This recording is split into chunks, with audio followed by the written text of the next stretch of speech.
Hey everybody, it's the Mad Master here. I'm doing a video right when I'm waking up in my bed. So, but this is basically a video sharing some really bad news and sad and depressing news that I found out yesterday. And if I do get political in this video, I make no apologies for it because I'm trying to stay away from political stuff until November, but or after the election. That was kind of my goal. But if it comes out, it comes out because this might be related to uh, doing this video as far as some of the stuff goes. So I did not know this had happened until I did some research because I was actually downtown and where I live this past weekend, and the place, the place that I'm talking about was boarded up, and there is a door, and I pulled it and it was closed, and I knew that one of the places had closed.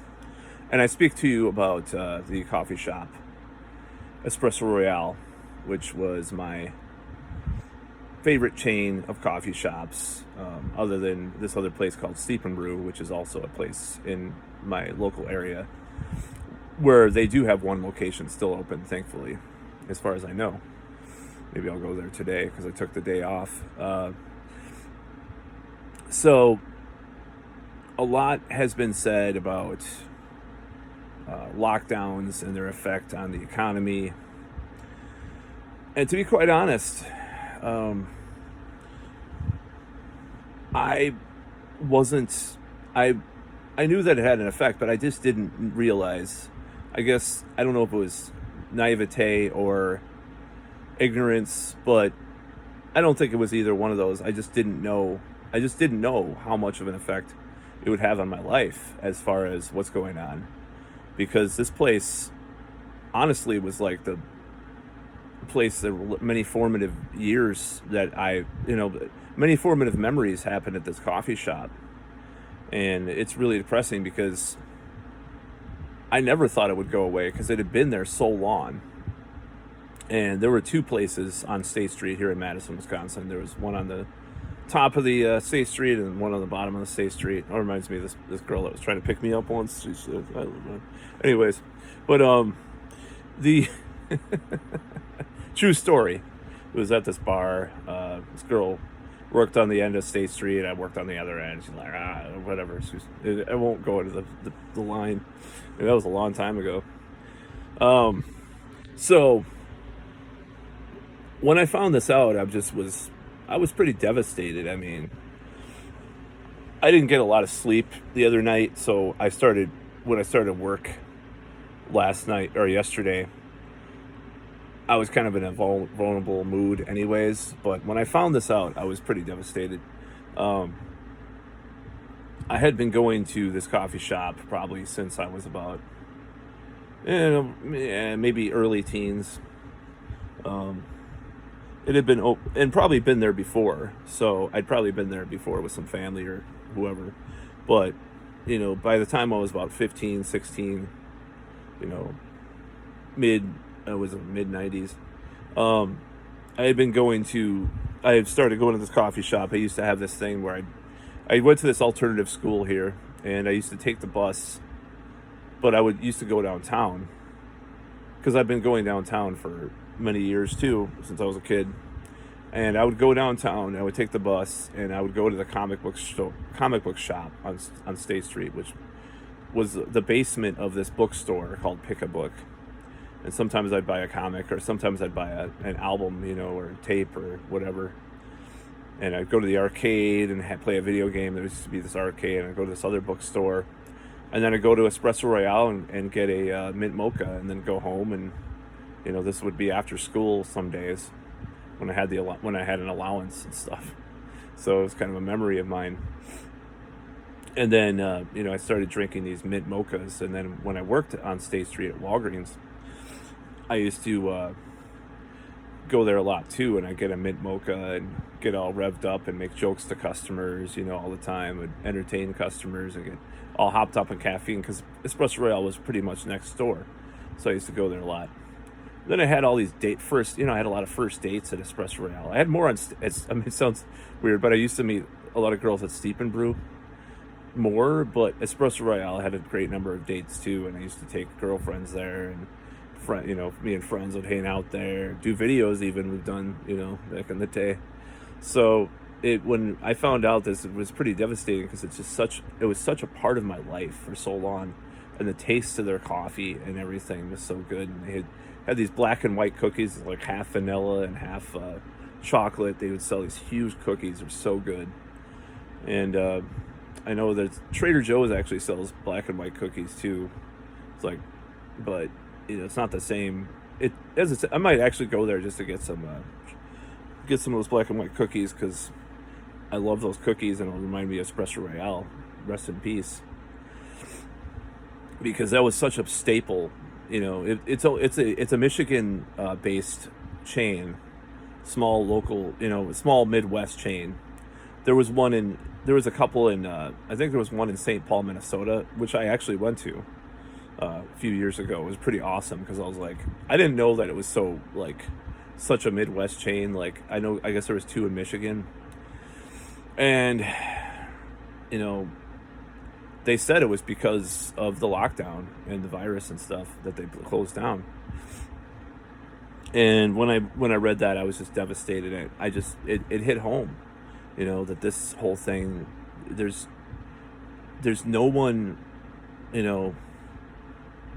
that's protecting these middle or small to middle sized businesses, because this was kind of a middle, like lower mid-sized business probably.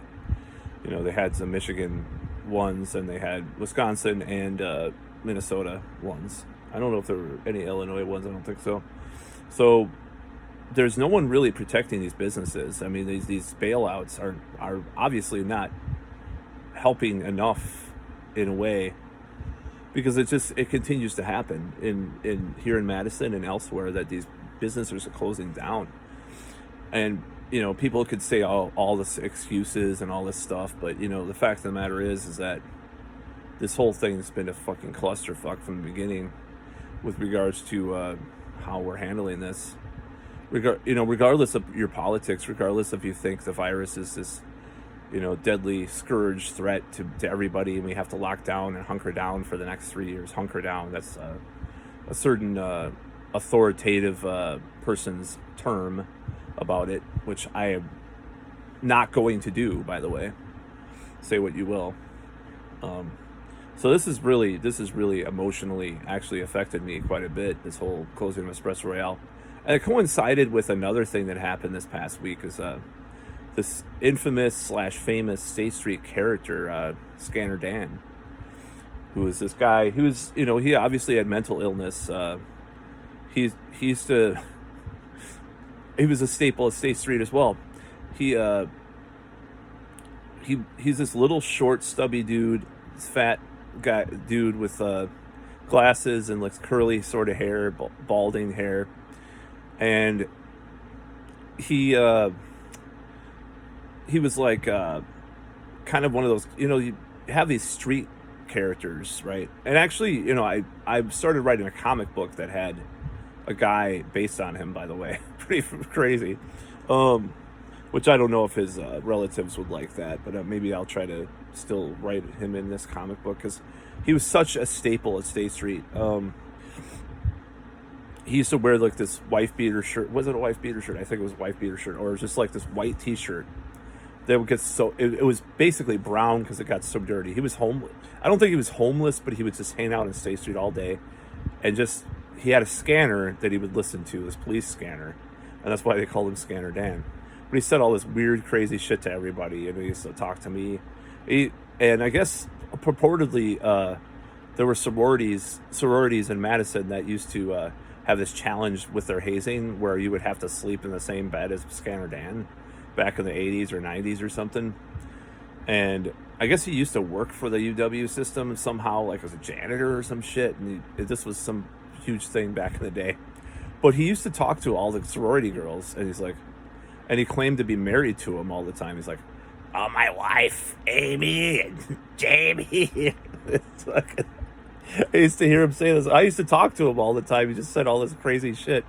So hearing about him dying, along with the Espresso Royale thing, it's like, what the fuck is going on here? And I'm not saying that like they're correlated, but just the synchronicity of the timing of those two things. It's just like, maybe it's time to get the fuck out of this town, because like, holy shit, that's just a blow, devastating blow to Madison. Those two things, going away. And he's a human being that was very influential. I mean, this thing about here, State Street is, for all those who don't know, State Street is this place in Madison that has all these shops. It's part of, the college system, UW, with all these young people, these stores, shops, bars, restaurants. And there's no cars allowed on it, just buses and bicycle and, foot traffic and stuff. So it's kind of the center of life in Madison to some extent. And it used to be a lot more alternative, and then some of these bigger corporations started doing a little more business down there. I mean, it used to be a lot more wild and carefree down there back in the day, like in the 90s. It used to be a lot more just kind of eccentric people. And Scanner Dan was one of those people that were one of these State Street characters that you never thought would go away. He was there for probably since the mid 80s. So, I don't remember him back then, but because I was a little kid. But the whole thing with Scanner Dan dying just sucks. It's horrible, and compounded by the fact that Espresso Royale is gone. I went to the with a friend. We went to the what the hell was it? Fair Trade Coffee, and I was like, there were kids inside, studying with their laptops and stuff, and sitting down and no masks on, because I guess you can do that, sitting down with the virus doesn't kill you if you're sitting down, only when you walk around in a restaurant. I was just watching this Awaken with JP video about, where he mentioned that. I was just like, and it's true, so, but I wonder how long that's going to last. Of course, we'll see how long that, how long these guidelines last, or if they're going to close down the coffee shops again or whatever, as far as just take out or whatever. I hope not, because, I might actually start going to some of these coffee shops down, a couple weeks from now, just sitting there, because I'm just so sick of this whole thing. They're talking about virus fatigue now, like, oh, people aren't being as careful as they were. That's, I mean, what do you expect us to do when if you come out and say, like, we're basically in Spanish Flu Part 2, right? The sequel. But I seem to recall watching documentaries about the Spanish flu where there were wheelbarrows of dead bodies being rolled around the streets. I mean, you're not seeing that in this situation. The closest you got were, in New York City, maybe, there were some hospitals that have overflowed, dead bodies and stuff. I mean, just being a little morbid here. So far in our county here, considering we've been in this probably for nearly a year, if you believe some of the studies of, like, Italy and shit like that, as far as how long the virus has been with us, possibly almost a year, November, definitely January, but this virus has been with us nearly a year. This county we live in, where people don't really, let's just face it, don't really follow the guidelines that we're supposed to all the time. We have 41 deaths, so comparable to flu, right? That's kind of where my theory about the pollution and the virus came from, was like, why are these places that don't have a lot of I have a lot of different opinions about the whole thing. I have a lot of different things that I have looked into, and I'm not certain of. I'm done with studying it, because I'm trying to go beyond. I'm over it, as people are saying. A lot of people are saying that now, they're over it. And then there's people shaming them for saying that. Like, there was a thing on State Street. There was a spray painted. the pandemic isn't over just because you're over it. And I might actually post a video I did about that because I was downtown. But yeah, it's pretty ridiculous that we have these guidelines. So I read a couple of articles and polls that people have done, and it's about 10 to 20% of people actually follow all the guidelines. The rest of people, on some various degree, are not. What that means is that the people that are there's maybe a certain amount of people that are hunkering down, like a Mr.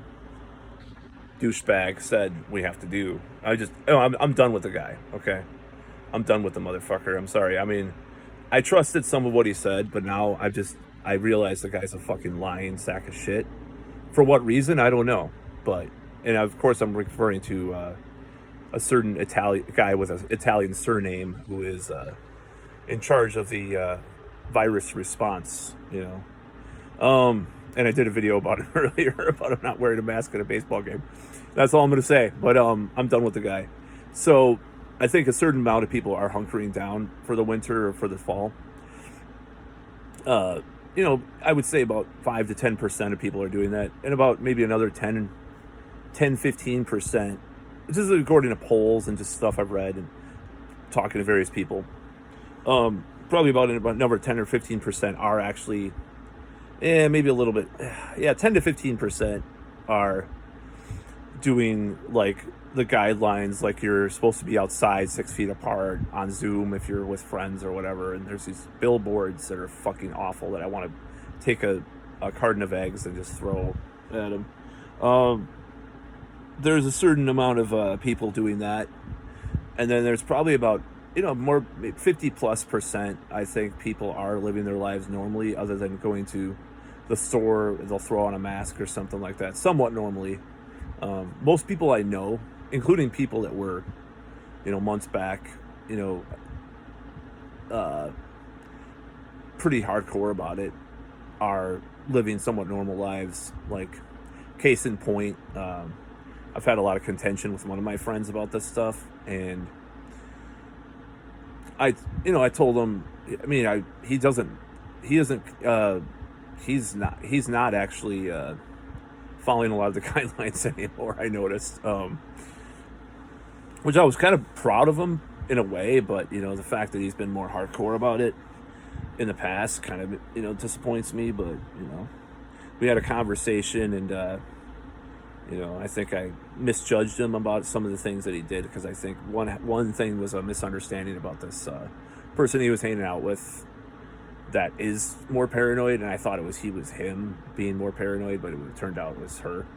So a lot of these people it's a very complicated situation.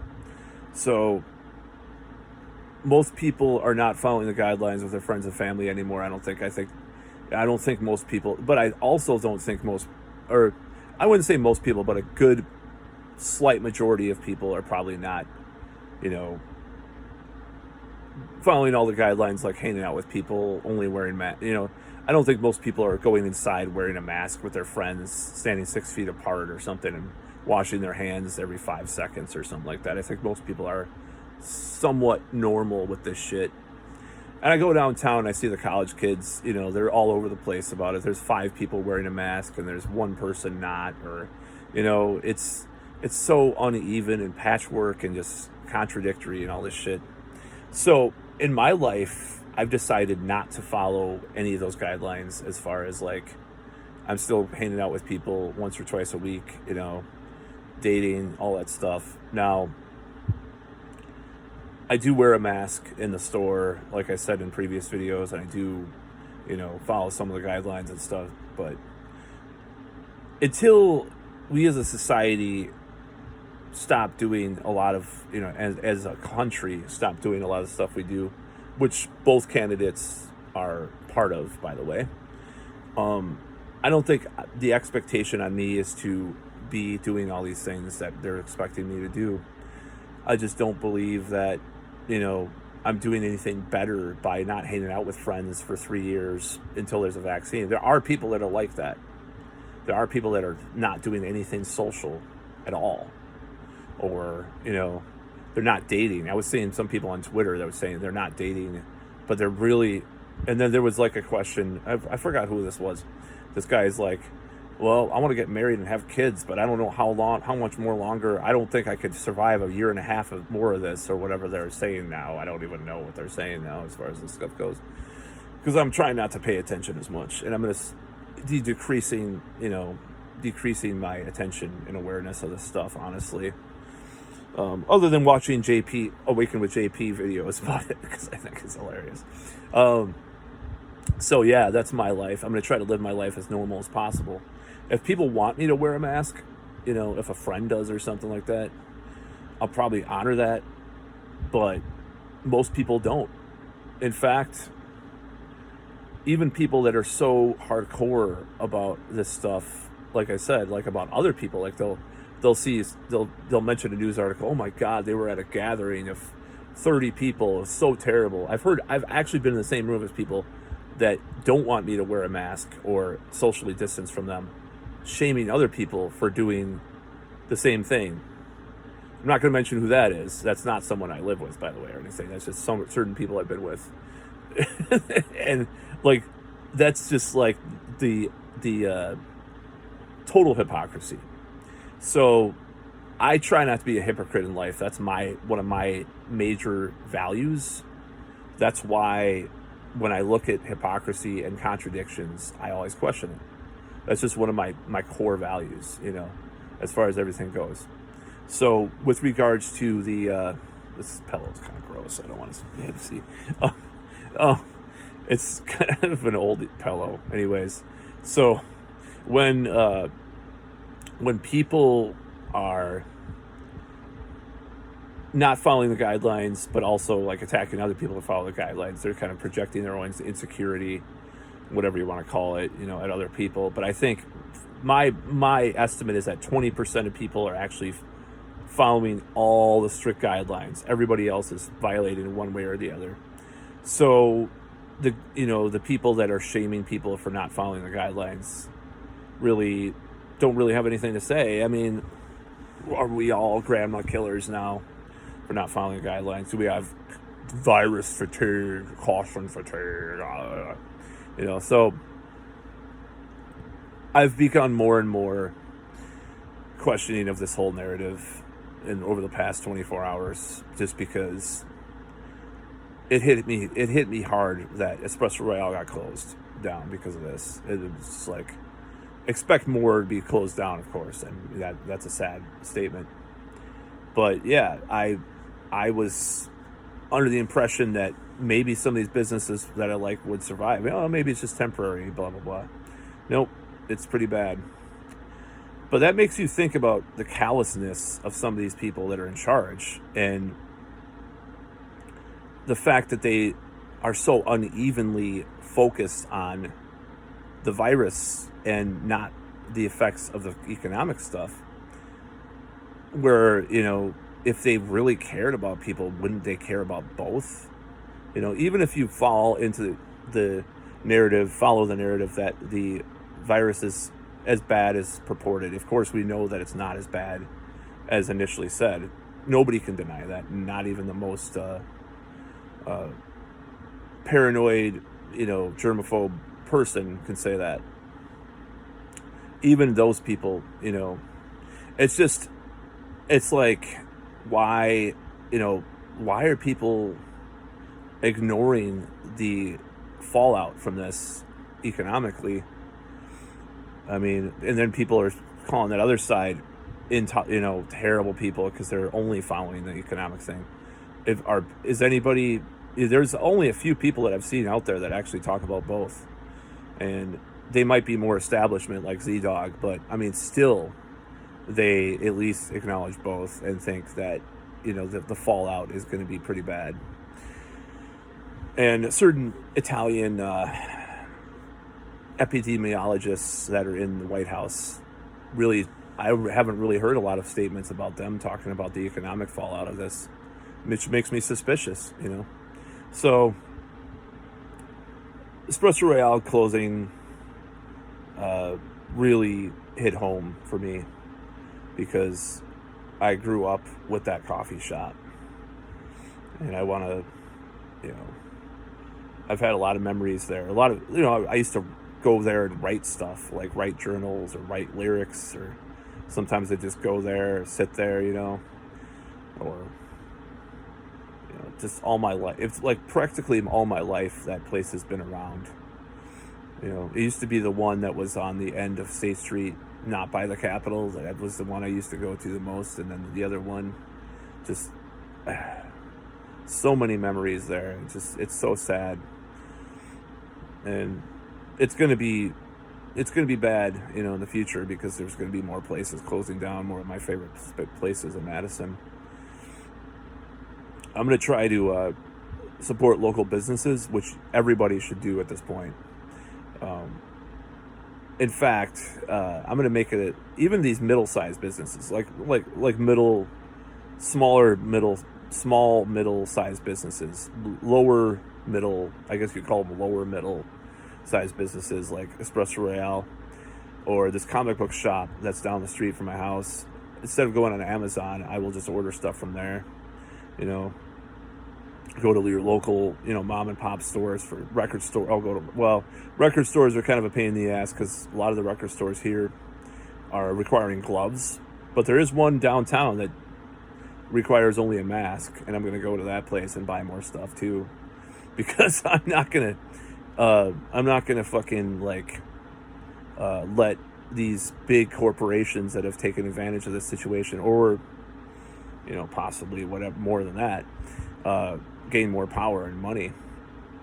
And that's one of the things that people should do, is support your local business. So things like what happened with Espresso Royale, or what's going to happen with some of these other businesses, doesn't happen, because it's horrible. And I just realized, the impact of this stuff is going to last far longer than the virus will last, because these people, the person that has a dream to form a business, or to start something up, they've had that dream probably for years or months, and then they form their business, and then they work so hard to get that thing going, and then to have it stopped, all of a sudden, in 4 or 5 months of this bullshit, it's probably heartbreaking. There's going to be more suicides, of course, and there's going to be obviously there's already been more suicides and more stuff because of the virus, as far as there's been a lot of stuff. Even New York Times is talking about it now, like how there's been, there could be millions, tens of thousands of kids, okay, I don't know about I know 1.2 million people could be affected by tuberculosis, like children, because of vaccinations stopping in certain countries because of the lockdowns. And then there's 10,000. I'm not trying to be depressing this video, okay? So probably be doing a bunch of more positive manifestation videos after this one. But there's millions of people that are, out of work. There could be suicides. There could be children are starving. So 10,000, according to UNICEF, a month are starving because of the lockdowns. And even New York Times and some other mainstream media people are talking about this. Of course, they blame the virus. Somebody's, the virus has made us do this.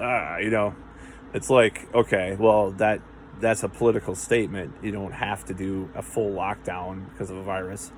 I'm against lockdowns, by the way. I'm going to do another video. I'm thinking about returning to some of these subjects before November, but it's up in the air at this point. Of course, I just did in this video, but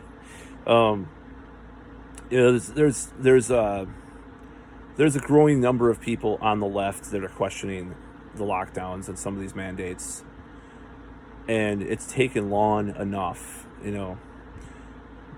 I remember 9/11, and I questioned a lot of stuff from the beginning, because there was just some weird shit with that. The day of 9/11, you've watched all the news reports, there was all this stuff coming in about all these attacks that were about to happen on that day.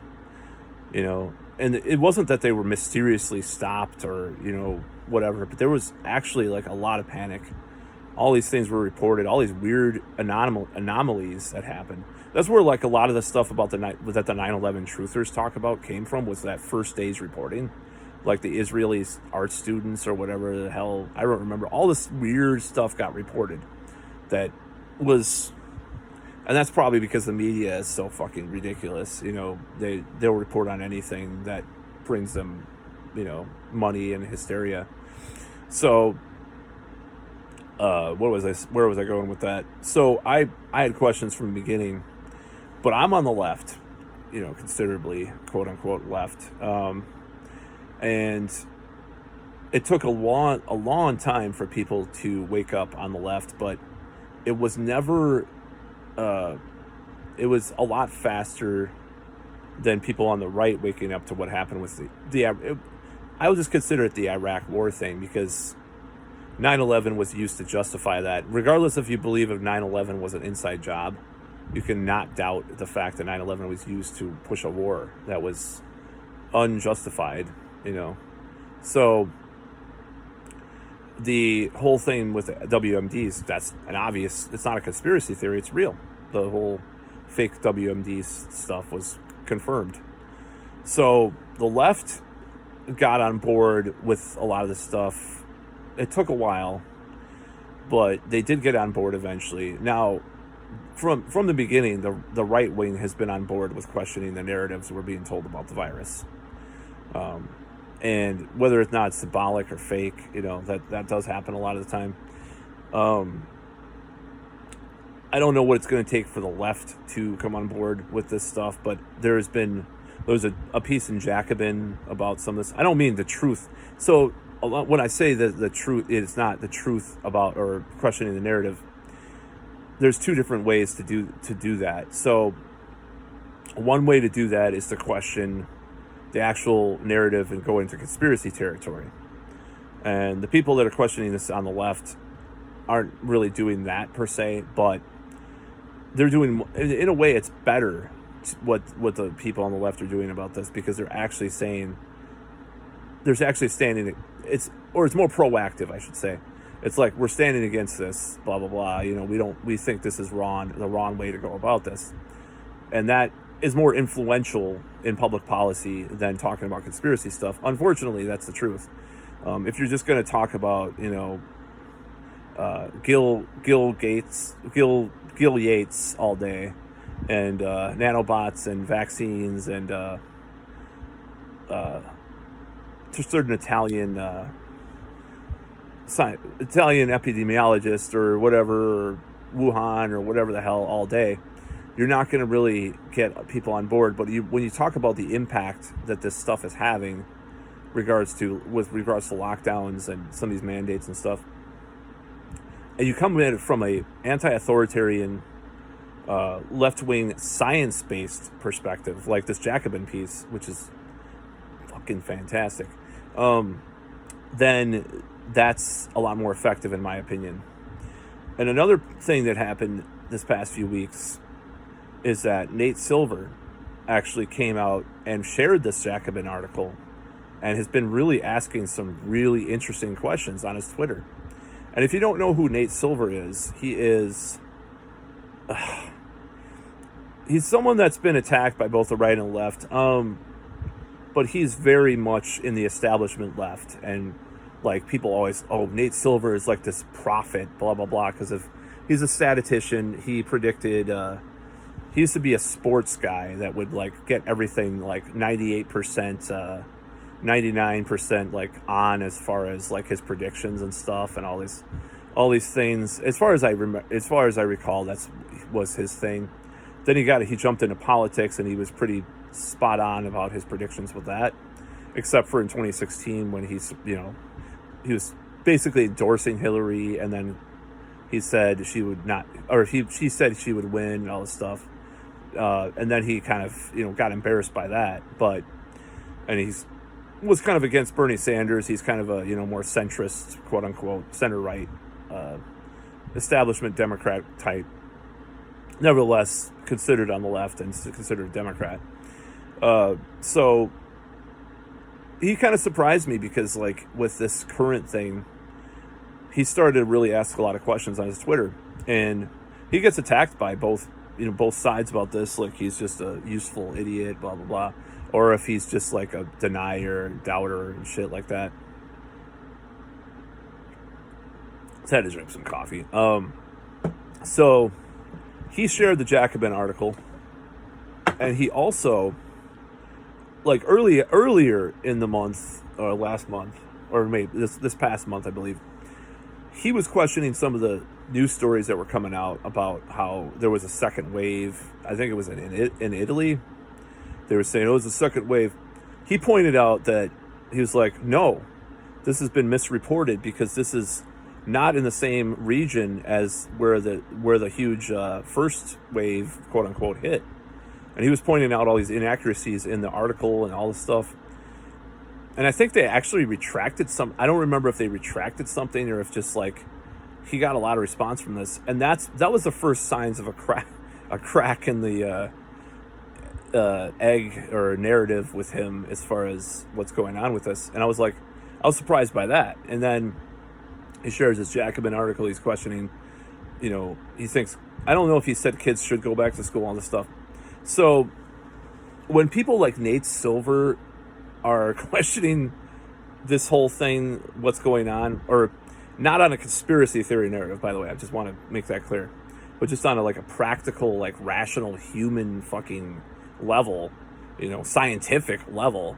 If people like Nate Silver are questioning this shit, how far off the fucking pasture have we gotten? When fucking Nate Silver, establishment extraordinaire. Now, the fact of the matter is he's a statistician. He looks at numbers.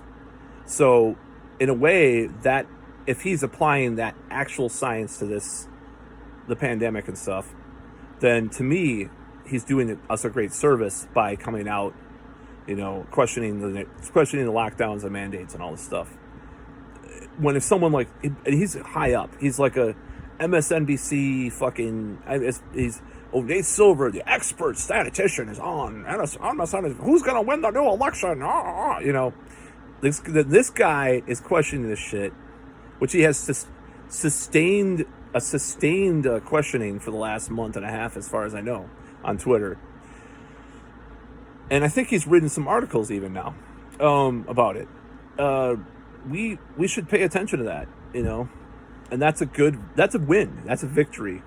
So the Jacobin article is a victory too. Jacobin is a socialist, more democratic socialist publication, which ironically Anna Kasparian has written stuff for.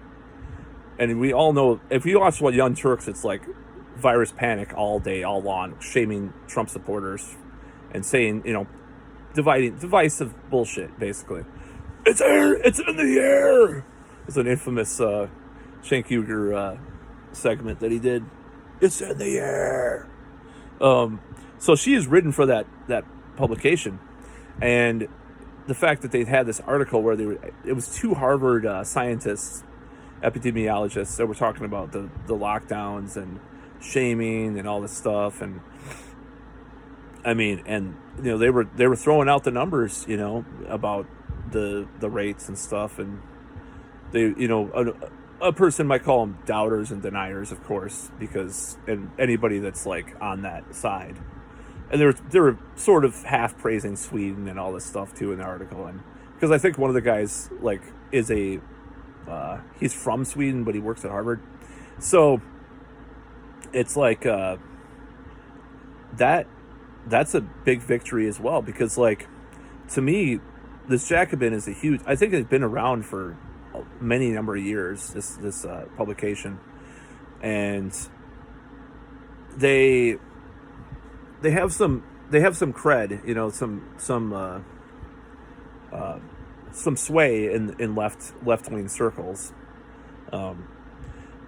It's not like the Atlantic or something like that, but it's almost on that level. And they were pretty much questioning the lockdowns and further some of the mandates and stuff. So yeah, that was a pretty interesting article.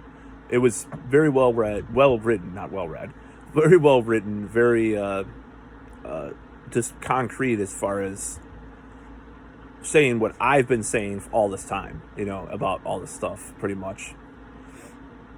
Now, I wasn't always on this side 100%, as I've said in previous videos, because I know that I was questioning, like, my role-playing friends and stuff were still meeting during the lockdown. But that was almost coming from, like, this exploring, like, how I really felt about this point of view where I was doing that. And I apologized to them, too. But, yeah, that was, like,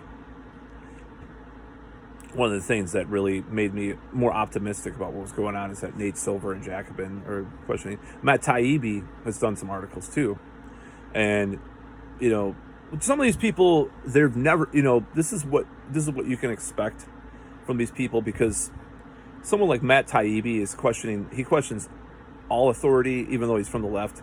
He obviously questioned Obama. He questioned, he obviously has articles about all the Russiagate narrative. He's questioned a lot, which I'm not sure of myself, actually, as far as all that goes. I bought not Mueller's book, the report. I bought the report, but I don't know, as far as all that stuff. But the Russiagate narrative is something I haven't explored enough to have an opinion on at this point. But Matt Taibbi has questioned some of this stuff too, as far as the virus stuff, as far as lockdowns and the social shaming and stuff and the mandates. So you got those three left-wing, representations of this point of view. And also, I'm on Twitter, and there was this person that messaged me that, and I'm gonna, like I said in the previous video, I'm gonna try to take a break from Twitter, but it keeps pulling me back. So there was this person that emailed me directly, and she's a left-wing skeptic about this stuff, and she's anonymous. She likes to be anonymous. It's kind of weird, but she has a high-profile job somewhere in the country. I'll just say that. And she's high-profile job somewhere in the country that she doesn't want to out herself as a left-wing skeptic of the narratives and or they're being pushed in the lockdowns. So she sent me a link to an article she wrote, and it was pretty good. And we have people that are starting to really kind of like take a step back and be like, what? That doesn't make sense. And that's good. I'm hoping that enough people do that we push the powers that be to be transparent and try to, vote them out of office if they're going to continue some of the really bad stuff. And it's not like, what people fail to understand is that even if you come from the point of view that this virus is extremely deadly and we have to do these measures and stuff, like, why not explore the idea that there's other ways that we can do things, instead of just thinking that we have to lock down the country, hunker down forever in our houses, blah, blah, blah. There's other outside the box things, like the rapid testing thing, all sorts of stuff that we can do. Whatever opinion you have of it, we can go a different direction that we've been going, because this is not sustainable. And they killed my favorite fucking coffee shop of all time, okay? They didn't kill my grandma because some guy with some MAGA guy not wearing a mask didn't inadvertently kill my grandma by walking down the street by her or something. All my grandparents are dead, by the way, but not from this. But they killed my favorite coffee shop. Of course, I'm going to be personally affected by that. Selfish reasons or whatever. I'm a selfish, uncaring person because I care more about my coffee shop than locking down the country for 5 fucking years until there's a vaccine. Oh my God, I'm such an asshole. So that is, that's not true. Of course I care, but I think it's nuking it's like using, what did Frank Zappa say once about the PMRC? It's like treating dandruff with decapitation. I think that's what's going on right now. And it's not even a matter of that. It's just like it's thinking this really uh, this way that they're thinking about this, the way that they're doing things is just not intelligent. Even like I said, from an epidemiological um, extent, like perspective, they're not doing this right.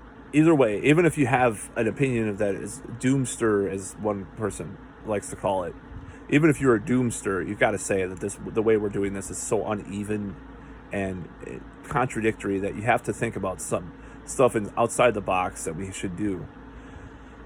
Some of the stuff outside the box might be more authoritarian in certain ways, and then less authoritarian in others. But we've got to at least, can we at least talk about this stuff? Can we at least like explore this thing?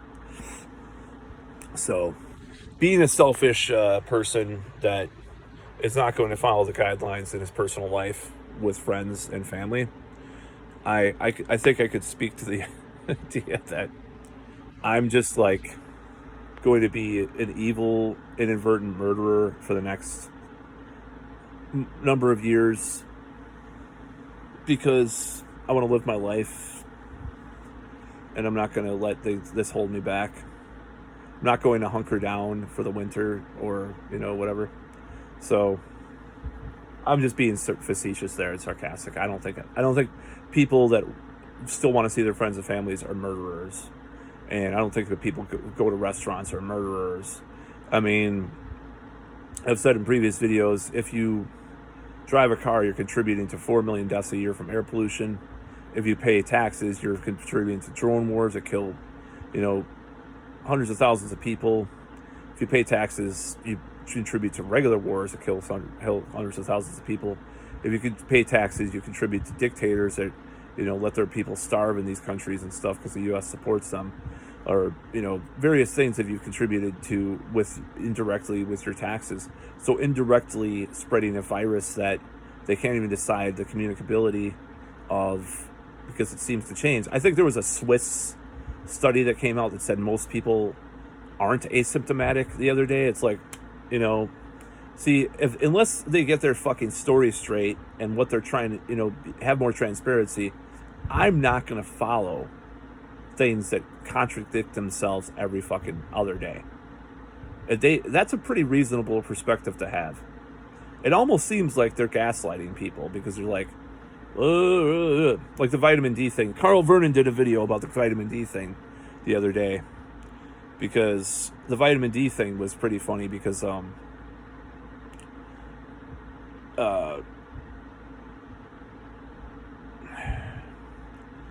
they were censoring it on Wikipedia for quite a bit, like they're saying misinformation about the virus, vitamin D helps or something. Now they're like, yeah, we got this indisputable evidence that most of the people that died from the virus have a vitamin D deficiency that we've done these studies on. So, yeah, and it's like they're going to censor people. I think there's been videos censored about vitamin D and shit. I think John Campbell might have had a video removed or some shit. So, yeah. I might actually do a video about big tech censorship too. Not lying in my bed with messy hair, but but yeah, I mean, it's like the information, the censorship is one of the worst things about this. Matt Taibbi actually talked about this too. It's one of the great articles that he did about this. Big tech censorship is censorship, regardless of what you say about them being private corporations, because if certain big tech companies work with the CIA and get these tax benefits and do government's biddings on things, essentially they're an arm of the government indirectly. So it is First Amendment, right?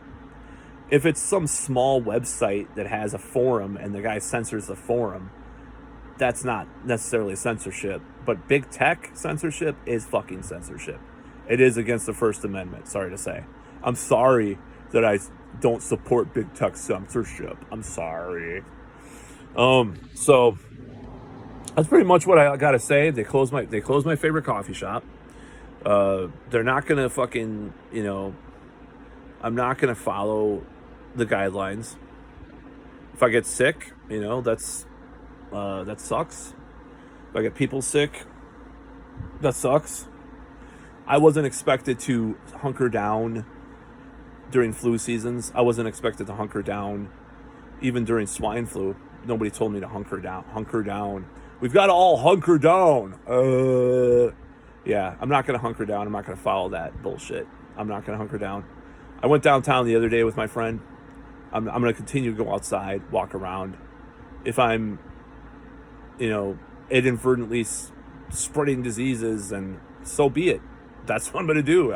I've lived my life, and I've been places, and I've gone out, I don't know.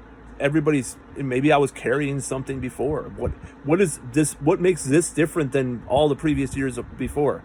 Why do you expect me to hunker down now all of a sudden, Obviously, shit gets bad. I'm not going to... If I had the virus, I would not I would not go around people and shit. I'm not saying that.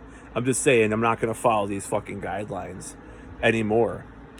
And the mask mandate, as far as how confusing and contradictory that has been, those mask mandates, especially where there was a study that came out that if it's airborne, then only the N95 mask really provides protection for yourself and others.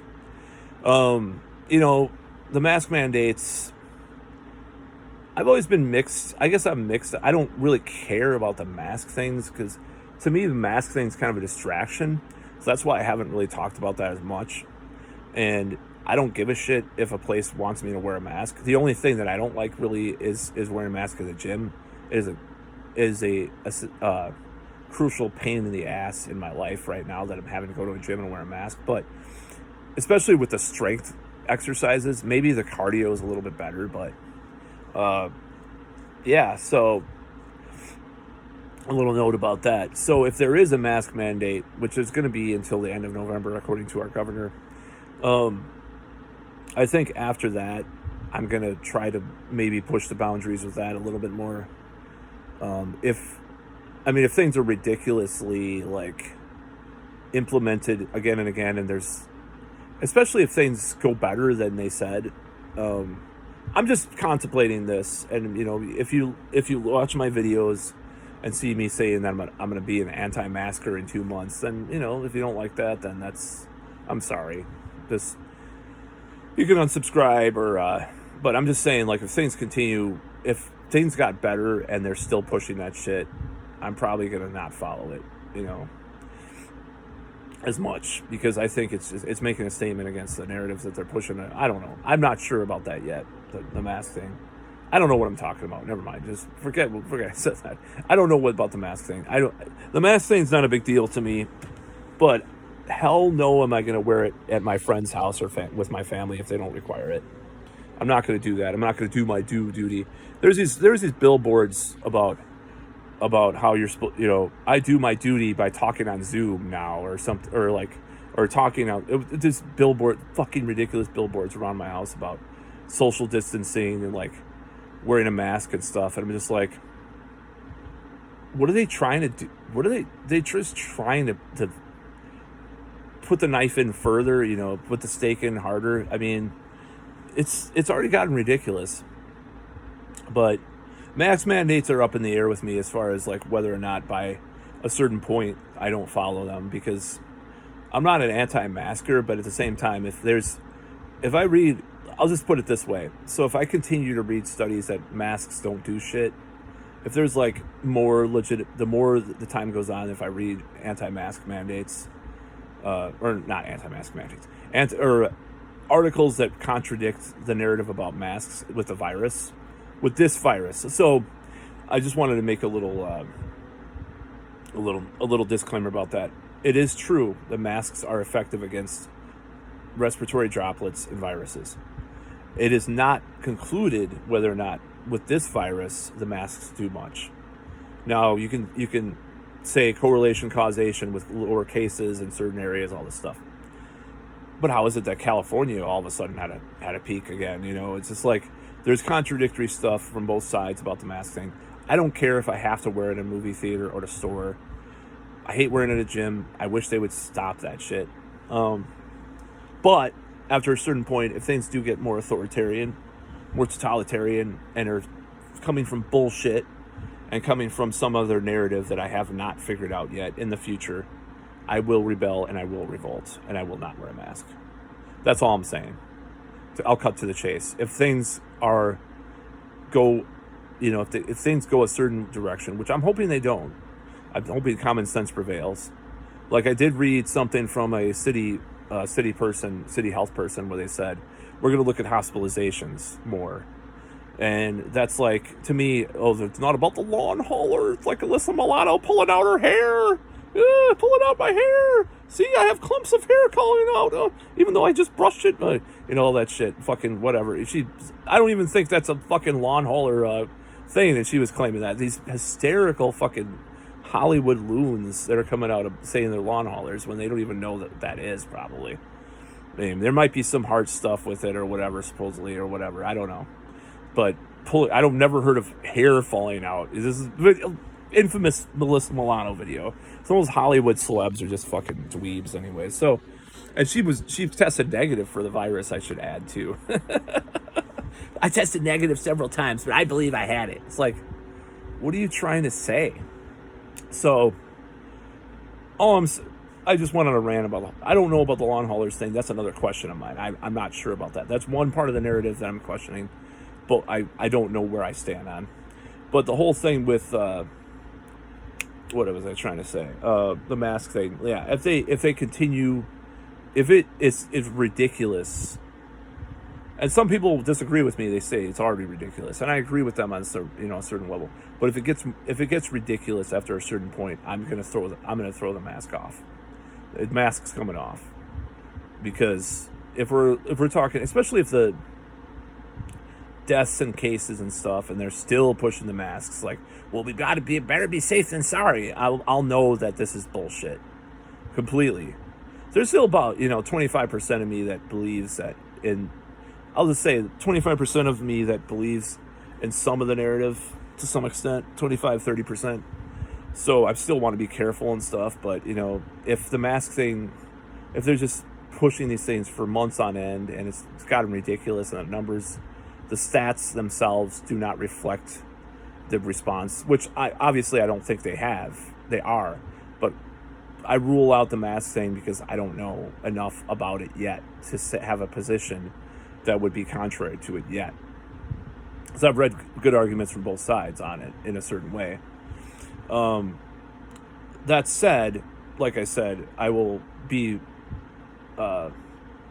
defying the narratives more in the future if things go a certain direction, which I hope they don't. I hope things people come into their senses. The left is some of the left are coming to their senses. Like I said, Nate Silver is a big fucking name. Is a big fucking name. I heard about him on Young Turks all the time. Nate Silver predicted this. Nate Silver said this, or CNN. Nate Silver. So that is a big fucking name in this, and getting people on board with going against lockdowns and going against like some of the mad hysteria with regards to this with the media and stuff is good news. It's the best news in a month, honestly. I mean, obviously, like, hearing about the death toll and stuff, and the cases rising is not good news in a certain way, but of course it's predictable in a certain way. And the second wave. So, to conclude, I will continue to push, or what am I trying to say? I will continue to do what I'm doing in my life and continue to go to the gym. Coming out with more music. I just got a new preamp that fucking slays. I can't even believe how good it sounds. I mean, I might do a separate video about that. I'm going to continue to do what I'm doing. I'm looking to things reopening, like open mics and shows coming back soon, hopefully. I'll just be living as if this shit were back to normal in a certain way. I'm not going to go to like a MAGA rally without a mask on or something. I'm just saying, but I'm going to continue to live my life how I do. I take a fucking fuckload of supplements every day. I don't know if I'm going to get a flu vaccine. I don't know. I don't think I am. especially if we're not going to go back to the office.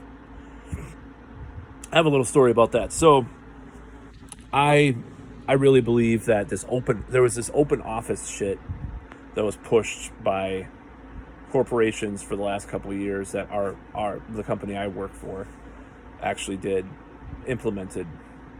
I had never been sick that many times after they did that. I don't know if I attribute it to getting older, but at the same time, I'm like, wow, I'm like sick 4 times in a year. Holy shit.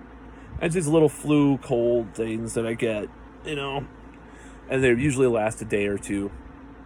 And I don't know if they were the flu or whatever, a rhinovirus or some shit. So I had never gotten that sick that often though, since they opened up the call center to this open seating thing without cubicles. So that's something to think about. It's like, oh, let's do this new thing, and then, oh, well, I guess we can't. Fucking corporations are such fucking bastard bullshit. I don't know. They just piss me off, all their stupid shit. But that was one thing that is a note. Another note is that's funny because in January I got super sick. I couldn't breathe, and I was sick for like weeks. I felt sick for weeks. I felt like shit for a long time. I wonder if it was the C virus or not, but I'll never know because the antibodies don't last as long as they said they did. Blah blah blah. It's just I almost had an antibody test a couple times, but I never went to the appointment. I'm not going to get tested unless I'm like around people that confirmed have it, maybe. If I get sick. So who knows? But next week there will probably be an article about nobody asymptomatic gets sick or whatever, or spreads it or something, and then people will attack that article, and then it'll contradict with another article every other week. Like my current boss said, it's like there'll be a study that comes out, another study comes out the next week contradicts it. It's like, even though it's hard to know who to believe, and people that follow the guidelines and shit. That brings me to another point, and this final point in this video. I'm blathering way too long. I don't know who's going to watch this video, but it's fine. Who's going to sit through this whole thing.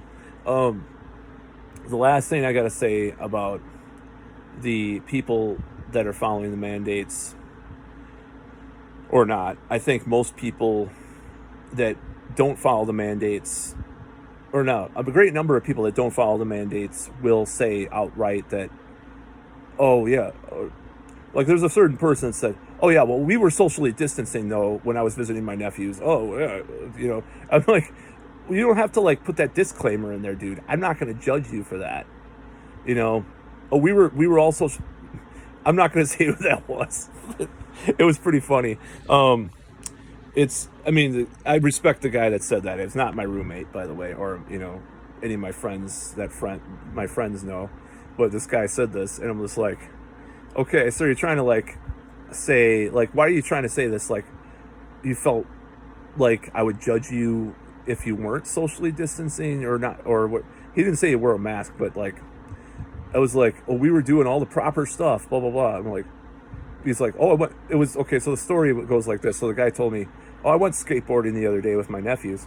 I'm like, oh, cool, and we were talking about skateboarding because I hadn't done that in years myself. And he's like, but don't worry, he was like, don't worry, like he put his hand up like that. Don't worry, we were all. It's like people have to say that stuff because it's like they feel like they're going to be judged by not following the mandates or guidelines because they're supposed to do all this stuff. It's like facepalm city, right? And I'm not mad at the guy for doing that because we don't know. You don't know if you're talking to someone, you don't know how they're going to respond or what their reaction or what their opinion about this stuff may be. So you may start talking to them, and you may go in this certain direction where, that's the way politics really work too. It's like you'll try to relate to the person more. I've just thought about this right now. Like, if you might have a certain position where you're more inclined to say this with a certain friend and more inclined to say this with another friend. Like, oh God, yeah, Trump is terrible. Oh my God. And then another friend that's your Trump friend. Oh, I sort of agree with what he did the other day. It's like, that's the way people are. That's the way psychology works, right? And the fact of the matter is that You know, when person is talking to someone about, you know, the mandates and like what they're going to do with the, hey, here's a fat guy overhead photo right now. So when people talk about the mandates and stuff with people and like what they're doing, like if they're visiting a relative or friend or nephew or cousin or whatever, they're going to be inclined to try to like pass it off like, oh well, I was still doing all the stuff I'm supposed to do because otherwise you might judge me. Oh, well, that's a sad expectation of you. You know, you should know that I own 2 David Icke books. That's just okay. Anyways, that's kind of what I had to say about that part of it. And you know, I wasn't like, I'm not judging the guy for doing that because you don't know who you're talking to when you're talking about this stuff. Fact of the matter is that a great number of people, if not a slight majority of people, in my estimation, are ignoring the mandates to some extent, including myself. You know, I ignore the mandates because I don't feel superior to people that follow the mandates, but I am sick of them feeling superior to me. I don't know, because I have to live my life. I mean, I'm not getting any younger. You know, sitting around waiting for a vaccine or waiting for the green light to go do stuff again, it doesn't serve me. I followed the lockdown, you know, the 2-month lockdown in Wisconsin. I went along with it, went to the store, I stayed inside, stay safe, stay inside. You know, we're together when we're apart. They stopped the lockdown, you know. They still say you're supposed to wear a mask if you're indoors with someone else. It's not part of your household. I haven't heard of any arrests or any SWAT teams being called on anybody about it yet, you know, like in Australia or New Zealand or whatever the fuck they're doing out there. To be fair, 41 deaths in a town of an economy of a population of 500,000 is pretty fucking slim. But what about the lawn haulers? That's the new thing, right? The lawn haulers. So since the death rate is low, we got to pull that out and try to attack people with like, the lawn haulers. The hair falling out of Melissa Milano. You know? So yeah, I think it's fucking ridiculous, like, to be expected to sit around and stew in my own fucking dingleberries for the next 5 years before there's a vaccine or the green light to go to social gatherings is given or whatever. No, I'm not going to do it. Not going to follow it. I haven't been following. Well, you'll feel superior when you're on a ventilator. Oh, the ventilator gambit, the ventilator response. I've heard that a lot. Like, if you question anything about the mandates, you'll laugh when you're on a ventilator. Oh, it's like that whole thing. That's jumped the shark, of course, with the ventilator thing, like being known to be worse for people that are patients with this virus. Here's my hair. My hair's getting longer. The top of my hair is growing better, I guess. I hope it grows longer. It's very slow growing up here, but it is growing. So I'm probably going to be growing my hair out completely for the first time since like 2006, honestly. I cut my hair originally because I read The Game by Neil Strauss and I wanted to like copy his look. So I shaved my head and had a little soul patch going for a while. I'm not fucking kidding. It's terrible. Anyways, enough about that. Tell me what you think of this video, or maybe don't, because it's kind of a weird video, but I don't really care. I'm just putting it up. It's kind of a requiem for the loss of my favorite coffee shop that went into all sorts of other stuff, and I did talk about politics, which I'm not supposed to until November 4th with my other video that's coming out November 4th, but oh well, that's the way it goes. And keep one foot in the gutter and one fist in the gold.